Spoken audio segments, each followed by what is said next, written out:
Okay, I want to show you something here.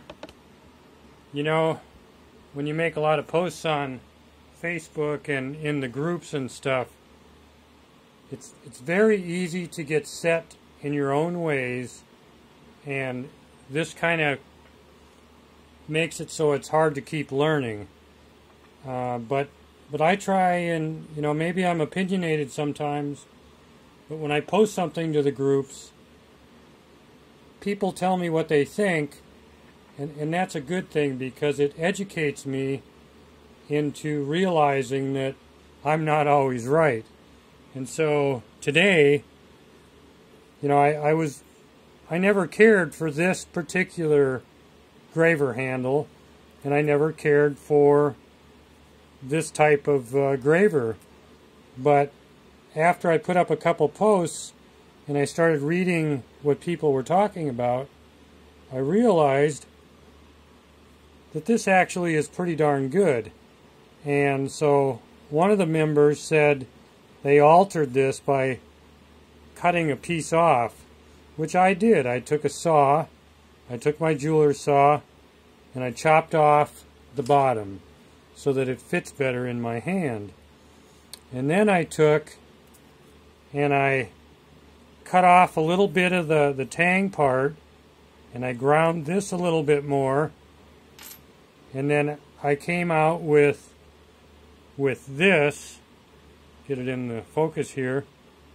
It's a little different on the back. So when I put that in there, and you always want to remember that the Allen part here always goes on the left. And so we tighten that down. And then the next thing I did is I took my grinder with some water and I cut back the tip.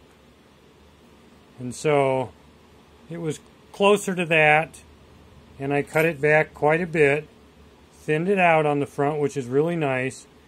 And now, man, it fits so nice in my hand. But the next step here, and I'll show you some of it here, before it ever gets sharpened, you want to, maybe you have a piece of glass, or you want to have a flat surface. And so what I do is you want to start with, say, 220, and the sides of the graver, both sides, have kind of a roughness to them. And so you want to take that away. And so if you put it on something flat like this, and you want to make sure it stays flat, go like that, and then do the opposite side.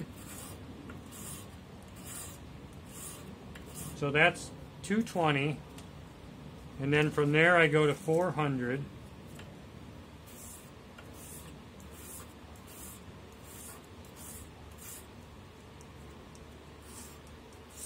Now you can also go like this, as long as it has to stay flat, because you don't want to round it up at the tip.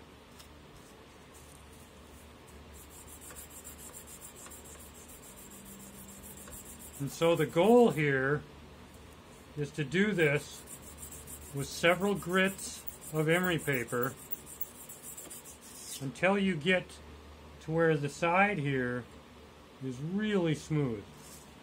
I mean, you want it to be, if you can get it to a mirror finish, that's what you want.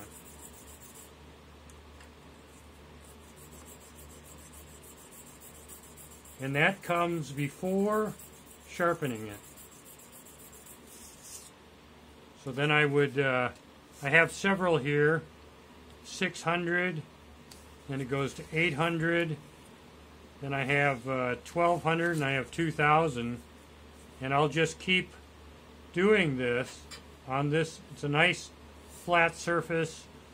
I made this originally as an armrest, but I've discovered I can either do it on a flat surface or I can do it on the angle, but it works great for this. But there's other things you could get. A piece of glass is great. Just set it up on your bench. You don't want to use wood because it will groove. So you just want to stick with something that's flat. But now I have, by the time this is done, it's going to be a great little graver. So anyways, you can set it down, it doesn't roll off. I thought I would show you that, and hopefully that made sense to you. All right, thank you.